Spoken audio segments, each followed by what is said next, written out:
Assalamualaikum warahmatullahi wabarakatuh.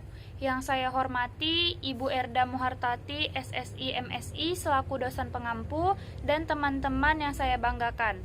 Baiklah, kami akan mempresentasikan hasil diskusi kami mengenai materi fitohormon pada mata kuliah Fisiologi Tumbuhan.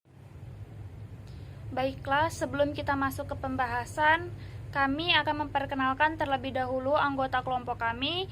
Yang pertama, saya sendiri Hasanul Hikmah dengan NIM 180384205003. Perkenalkan, nama saya Megawati Junita Pardede dengan NIM 180384205039. Nama saya Dewi Trisnawati dengan NIM 180384205065. Selanjutnya kita masuk pada pokok bahasan. Pada materi kali ini terdapat 7 pokok bahasan yang akan dibahas. Yang pertama yaitu pengertian fitohormon, yang kedua sejarah penemuan fitohormon, yang ketiga mekanisme kerja hormon tumbuhan, yang keempat macam-macam hormon tumbuhan, yang kelima pengaruh hormon bagi tumbuhan, yang keenam faktor-faktor hormon pada tumbuhan, dan yang ketujuh peran hormon bagi tumbuhan. Baiklah, langsung saja kita masuk pada penjelasan pertama yang akan disampaikan oleh saya sendiri, yaitu mengenai pengertian fitohormon. Pokok bahasan yang pertama yaitu pengertian fitohormon. Apa itu fitohormon? Fitohormon adalah sekumpulan senyawa organik bukan hara, baik yang terbentuk secara alami maupun dibuat oleh manusia, yang dalam kadar sangat kecil, yaitu di bawah 1 milimol per liter, bahkan dapat hanya 1 mikromol per liter, mendorong, menghambat, atau mengubah pertumbuhan, perkembangan, dan pergerakan atau taksis pada tumbuhan. Hormon tumbuhan merupakan bagian dari sistem pengaturan pertumbuhan dan perkembangan tumbuhan. Kehadirannya di dalam sel pada kadar yang sangat rendah menjadi prekursor atau pemicu proses transkripsi RNA. Hormon tumbuhan sendiri dirangsang pembentukannya melalui sinyal berupa aktivitas senyawa-senyawa reseptor sebagai tanggapan atas perubahan lingkungan yang terjadi di luar sel. Hormon tumbuhan merupakan bagian dari proses regulasi genetik dan berfungsi sebagai prekursor. Hormon tumbuhan tidak dihasilkan oleh suatu kelenjar sebagaimana pada hewan, melainkan dibentuk oleh sel-sel yang terletak di titik-titik tertentu pada tumbuhan, terutama titik tumbuh di bagian pucuk, tunas maupun ujung akar.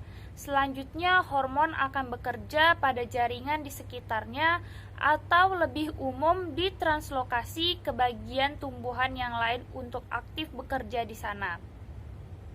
Nah, penggunaan istilah hormon sendiri menggunakan analogi fungsi hormon pada hewan. Nah, hormon dalam konsentrasi rendah menimbulkan respon fisiologis, yaitu terdapat 2 kelompok hormon. Yang pertama, hormon pemicu pertumbuhan yang terdiri dari hormon auksin, giberelin, dan sitokinin. Sedangkan yang kedua yaitu sebagai hormon penghambat pertumbuhan yang terdiri dari asam absisat, gas etilen, hormon kalin, dan asam tromalin. Selanjutnya pokok bahasan yang kedua yaitu mengenai sejarah penemuan fitohormon. Penemuan hormon pada tumbuhan dimulai dengan percobaan dan penelitian yang telah dilakukan untuk mengetahui peran zat pengatur tumbuh di tumbuhan.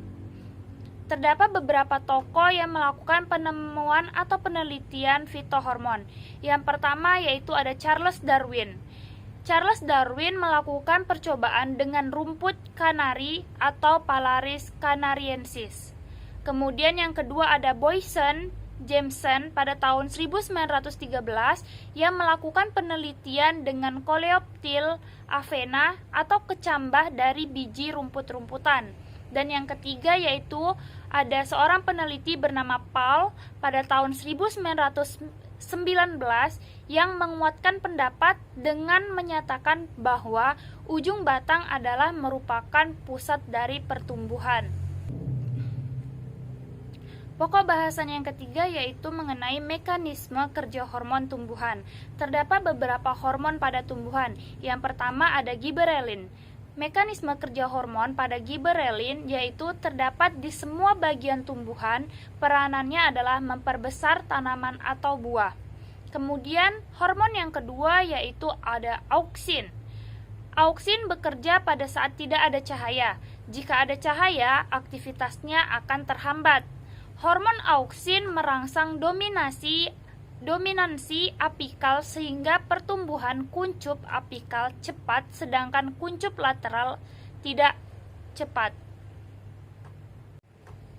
Kemudian hormon yang ketiga yaitu ada sitokinin yang biasanya ada di semua jaringan meristem yang gunanya yaitu merangsang pertumbuhan lateral atau kebalikan dari auksin.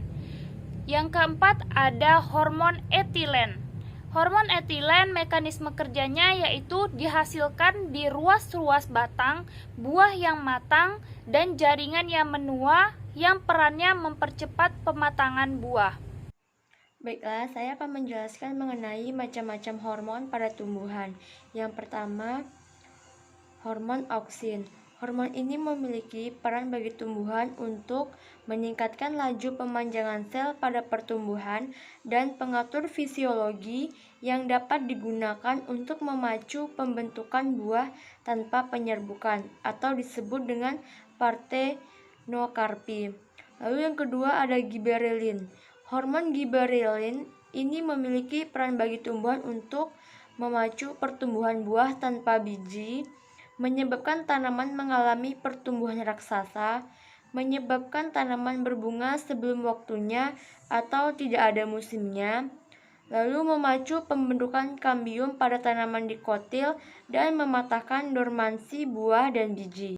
Lalu hormon selanjutnya yaitu sitokinin. Hormon sitokinin ini memiliki peran bagi tumbuhan untuk memacu pembelahan sel, mempercepat pelebaran daun, mempercepat tumbuhnya akar, memacu pertenasan lateral pada pucuk batang, dan menunda pengguguran daun, bunga, dan buah. Lalu ada etilen. Etilen merupakan satu-satunya hormon tumbuhan yang berbentuk gas. Hormon etilen ini memiliki peran bagi tumbuhan untuk mempercepat pemasakan buah dan penebalan batang dan memacu pembungaan. Kemudian ada asam traumalin. Asam traumalin ini merupakan gabungan beberapa aktivitas hormon yang ada seperti auksin, giberelin, sitokinin, etilen, dan asam absisat yang memiliki peran penting bagi tumbuhan untuk pembentukan kambium gabus sebagai perbaikan untuk tumbuhan yang mengalami luka atau perlukaan karena gangguan fisik. Kemudian asam absisat. Fungsi pertama asam absisat adalah menghambat pertumbuhan tumbuhan.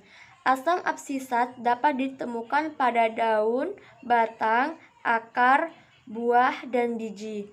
Fungsi lain dari asam absisat ini adalah membantu tumbuhan mengatasi dan bertahan pada kondisi lingkungan yang tidak menguntungkan atau pada masa dormansi. Pembahasan selanjutnya yaitu mengenai pengaruh hormon pada tumbuhan. Yang pertama, hormon sitokinin. Hormon sitokinin berfungsi mempengaruhi pertumbuhan dan diferensiasi akar, mendorong pembelahan sel dan pertumbuhan secara umum, mendorong perkecambahan, dan menunda penuaan. Hormon sitokinin diproduksi pada akar. Lalu yang kedua, hormon auksin. Hormon auksin adalah hormon zat yang ditemukan pada ujung batang, akar, pembentukan bunga yang berfungsi untuk sebagai pengatur pembesaran sel dan memicu pemanjangan sel di daerah belakang meristem ujung. Yang ketiga ada asam absisat atau disingkat dengan ABA. Dengan adanya asam absisat ini, maka mempengaruhi menghambat pembelahan sel pada jaringan meristem apikal dan pada kambium pembuluh, sehingga menunda pertumbuhan primer maupun pertumbuhan sekunder. Stress plant growth hormone yang membantu tanaman tersebut menghadapi kondisi yang tidak menguntungkan.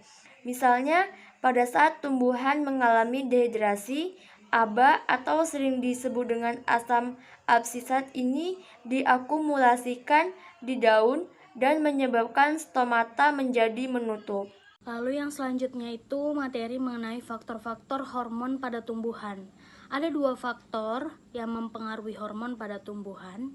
Yang pertama itu faktor regulasi, di mana faktor regulasi ini adalah senyawa kimia yang mengontrol produksi sejumlah hormon yang memiliki fungsi penting bagi tumbuh-tumbuhan tersebut.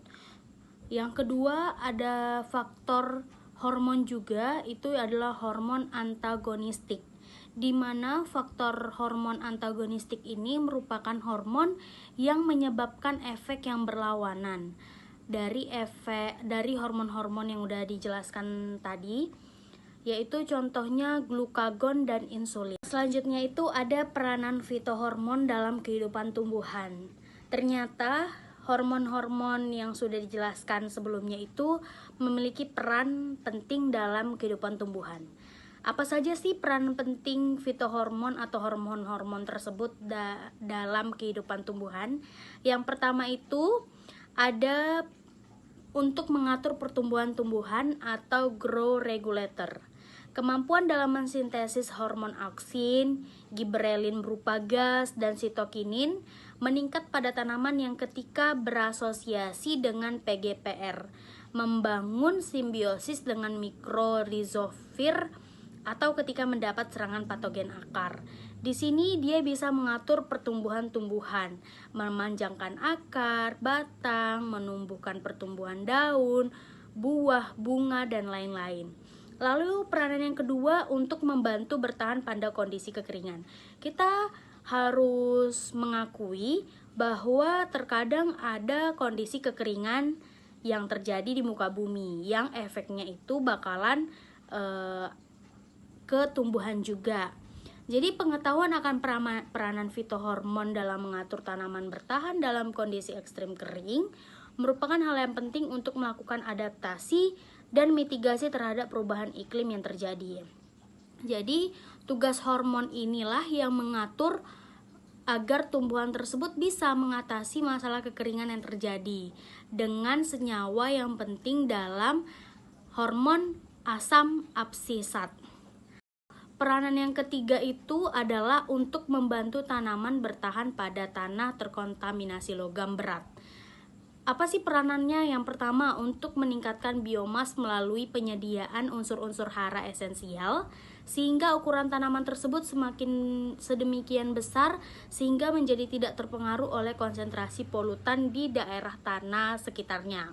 Lalu yang kedua, tanaman akan mengatur produksi fitohormon yang dapat menghambat pemanjangan akar sehingga akar tanaman atau tumbuhan tidak akan menjangkau deposit logam tersebut. Lalu yang ketiga, PGPR akan menghasilkan senyawa siderofor dalam konsentrasi tinggi sehingga akan mengkelat logam-logam tersebut menjadi bentuk yang tidak dapat diserap oleh tanaman atau tumbuhan tersebut.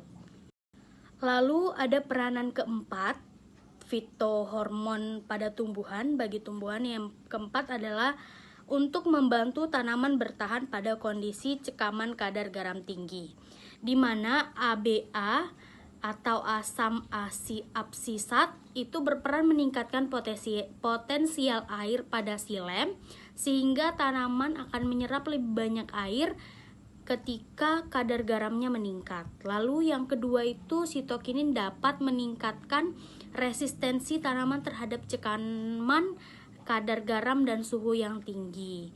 Itu peranan yang keempat. Peranan yang kelima itu untuk membantu tanaman tumbuh pada tanah yang padat, di mana fitohormon yang berperan dalam mengatur pertumbuhan fisiologis pucuk tanaman yang tumbuh pada tanah yang padat adalah ABA dan etilen.